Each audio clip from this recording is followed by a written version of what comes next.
大哥，我係幼兒啦吧？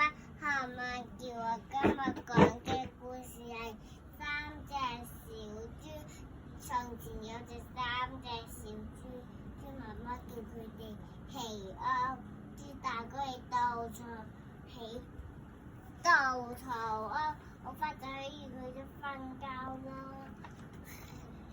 有豬二哥咧，佢就都想快啲起好啊！佢就攞咗木頭屋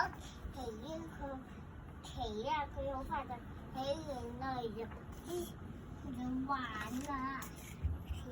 然後就啲小弟搞咗磚頭屋，佢好勤力，佢然後就好啊，都起完，終於都起完啦，又帶嘢落嚟啦，哇！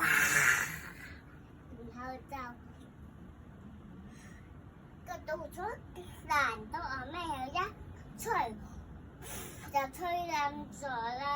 然後豬大哥好驚啊！佢唔係嘅就擺咗豬二哥嘅木頭屋，然後就木頭爛到我咩有一吹一頭就冧咗啦。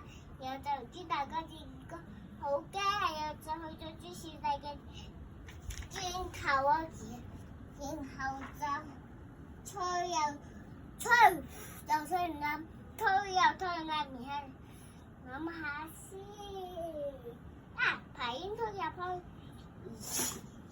然後就煲咗盆熱水，然後就煲咗盆熱水，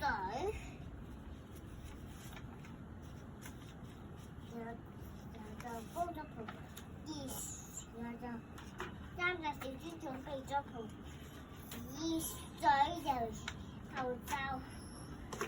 就咦咁熱嘅？